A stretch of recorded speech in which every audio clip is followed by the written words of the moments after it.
Here we have another story that I could not wait a week before discussing with you. So this is Zaid Jilani. He is a journalist for The Intercept. He does some fantastic work.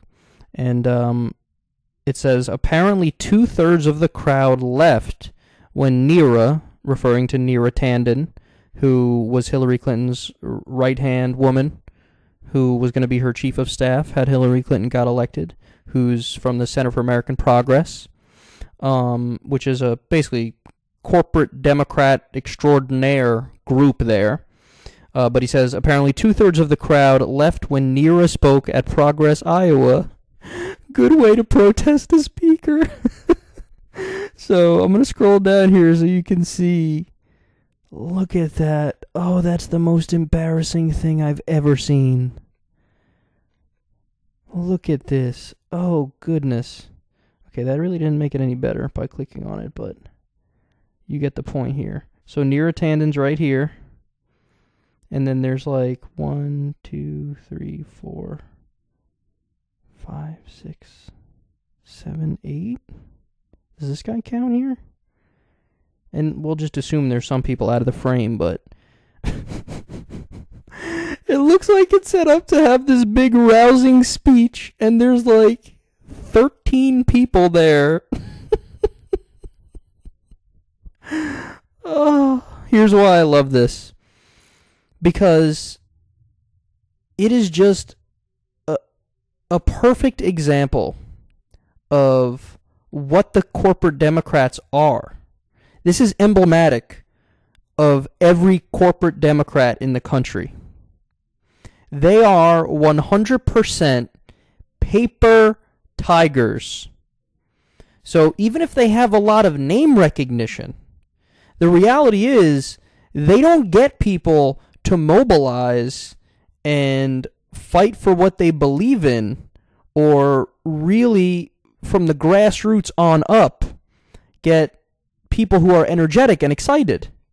Why? Because what the fuck do they believe in? What does Neera Tanden believe in? I'll ask you. The best answer I could come up with is just, mild incrementalism, which is the best way I could describe it. That's me being really fair to her. Because in reality, she's a corporatist. She's a deep, deep corporatist who's a neoliberal, and she believes in basically what Hillary Clinton believes in. Does she take these, does she have giant moral objections to the war in Iraq or the Patriot Act? No. She was, again, Hillary Clinton's right-hand woman, and she wanted Hillary Clinton to win from the beginning. So, okay, hawkishness is apparently fine.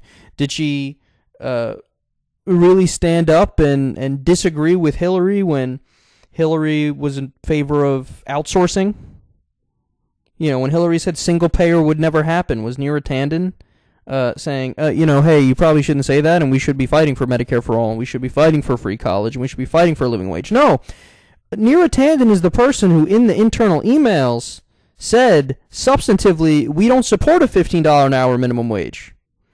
So, what do you stand for, Neera? She doesn't stand for free college or Medicare for all or a living wage or for ending the wars or for ending the drug war.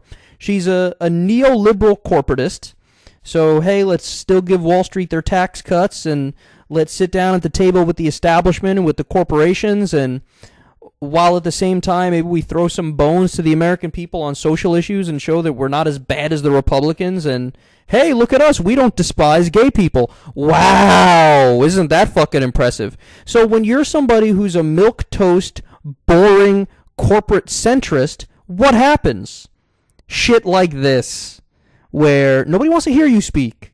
Nobody's interested in you. Nobody gives a fuck what you're selling, because we know how immensely full of shit you are and how you don't stand for bold populist left ideas, which the American people are overwhelmingly in favor of. So I absolutely love this story. And by the way, that's so true. Like, this is the best way to protest a college speaker. Like, you know how, like, for example, when Milo Yiannopoulos went to go give the speech at Berkeley and there were riots and whatnot?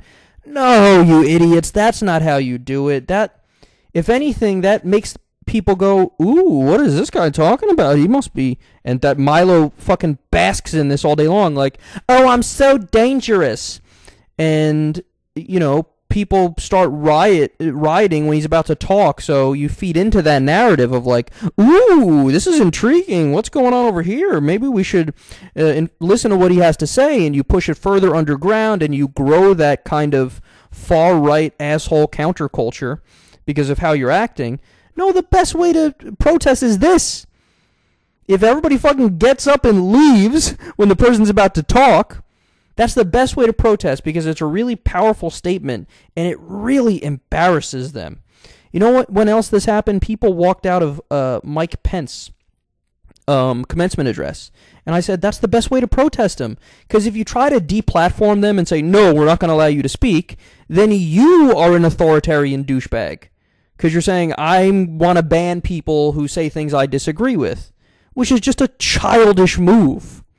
But if you say, no, I'm going to let you speak, and then you fucking leave because you don't have to listen to their bullshit, you know, there's nothing authoritarian about you saying, I got no interest in what this asshole has to say, so I'm going to leave. That's totally fine.